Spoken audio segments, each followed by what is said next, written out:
Kita ke informasi lain, masih ada hubungannya soal anak dan juga orang tua. Ini sayang anak dengan turun tangan menyelesaikan permasalahan anak di sekolah. Apakah ini termasuk hal yang bijak? Ya, salah satu kejadian yang sedang viral, saudara, wali murid menyuruh siswa yang berselisih dengan anaknya untuk sujud dan menggonggong. Ujungnya berurusan dengan polisi. Anak yang berulah, orang tua kena getah. Kita ikuti diskusinya bersama rekan Skolastika Silvia.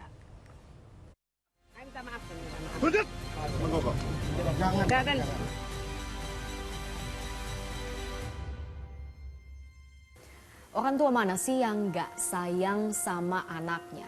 Tapi saking sayangnya, kenapa orang tua ini sampai harus turun tangan untuk menyelesaikan masalah-masalah anak, bahkan yang sepele sekalipun? Apakah ini bisa dikatakan mendidik? Nah, kita bahas di sini kasus-kasus viral, anak berulah, orang tua kena getah. Kita mulai dari kasus yang saat ini lagi ramai di mana-mana. Ya, ini minta maaf. Minta maaf dan minta maaf. Sujud dan sujud. Sudah enggak apa-apa, dan sujud. Sujud dan enggak apa-apa. Sudah, yuk biar selesai. Video ini viral di media sosial. Seorang wali murid menuntut permintaan maaf dari seorang siswa setelah gak terima kalau anaknya diejek. Gak hanya dibentak, siswa SMA swasta di Surabaya itu juga diminta bersujud dan menggonggong. Biaran dan kesalahannya kan sebentar. Ngomong dari temannya, Pak. Kita sekolah aja. Menggonggong. Jangan. Oh, sorry. Jangan. Kasus ini berawal dari candaan di kalangan remaja. Tapi siswa AMS yang menjadi bahan candaan gak terima dan kemudian melaporkan ke orang tua. Sementara menurut Ibu ES, putranya sudah minta maaf lewat pesan singkat. Tapi bukannya selesai, putranya justru didatangi sejumlah orang saat jam pulang sekolah. Itu saya datang untuk menjemput. Melihat pesan yang dikirim dengan saya menjemput dengan panik. Dan di sana saya terkejut karena saya melihat memang ada dan beberapa orang pria dewasa berpakaian bebas ada di luar sekolah sana. Saya mencari, tetapi pada saat itu belum keluar.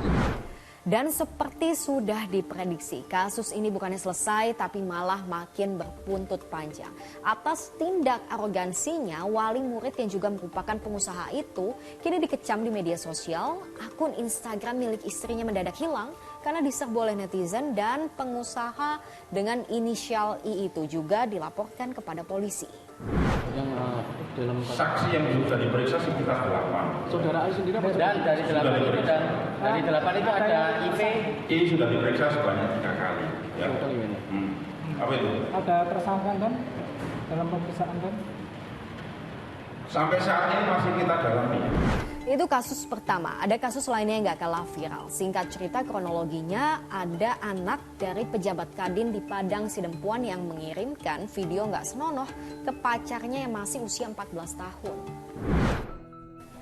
Orang tua remaja perempuan itu nggak terima, kemudian melaporkan kejadian ini kepada polisi. Tapi malah berujung dilaporkan balik oleh orang tua remaja laki-laki atas dugaan pencemaran nama baik. Kasusnya berujung diproses dan remaja perempuan itu yang berstatus sebagai tersangka. Kegiatan ini ketemu solusi mufakat, yaitu penyelesaian permasalahan secara kekeluargaan, Bapak Ibu sekalian.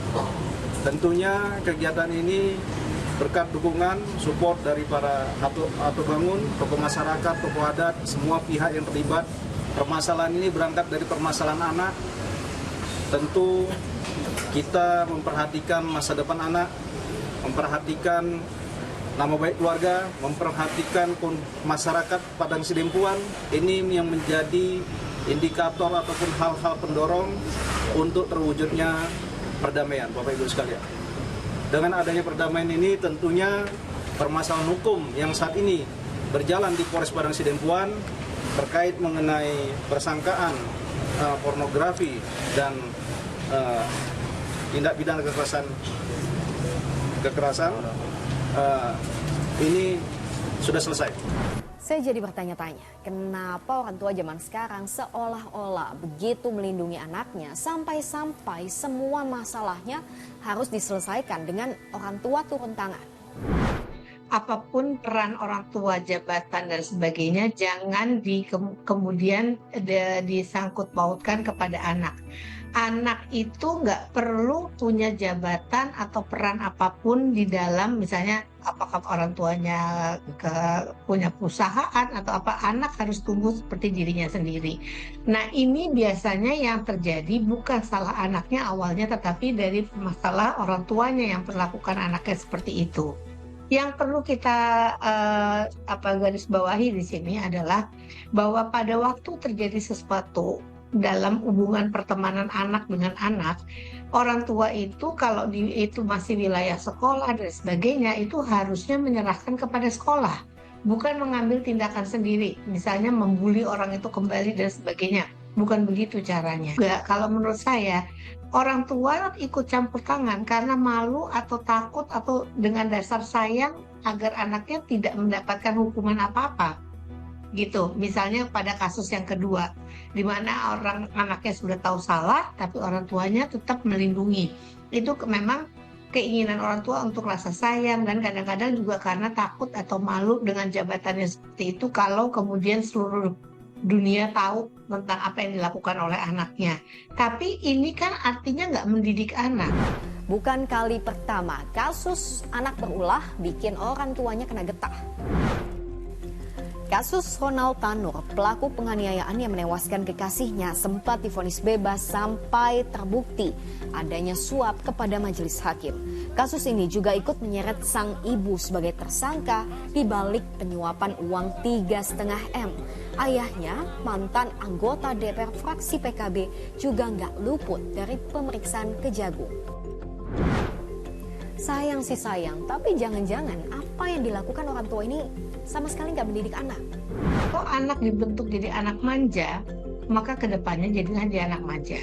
Kalau anak ini dibentuk menjadi anak yang kemudian tidak bisa menghargai aturan, jadilah dia seperti itu.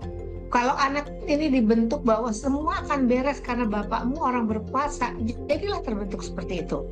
Dan kalau ada anak yang kemudian punya masalah yang beresin orang tua, itu bikin anaknya juga tidak nyaman nantinya dan tidak bisa menjadi anak yang betul-betul survive di dalam lingkungannya. Jadi, bagaimana kita mendidik anak itu sangat berpengaruh pada kehidupan anak ini kelak. Hati-hati, orang tua betul tadi katanya tidak selalu akan hidup, tapi anak ini harus punya kehidupan nantinya. Kalau kita membentuknya dengan salah, akan berdampak. Saya selalu mengatakan anak itu adalah sesuatu yang luar biasa yang dimiliki orang tua melebihi harta apapun. Tetapi kalau kita salah didik, kita akan melihat kesalahan kita sampai kita menutup mata. Melindungi anak adalah naluri semua orang tua, tapi memagarinya dari masalah jelas hanya akan membuat anak gak punya kapasitas untuk menyelesaikan masalahnya secara mandiri. Tugas kita sebagai orang tua bukan melindungi anak dari jahatnya dunia, tapi mendidik dan mengajarkan mereka supaya punya kemampuan untuk menaklukkan kerasnya dunia. Gimana menurut Anda? Lanjut diskusi di kolom komentar.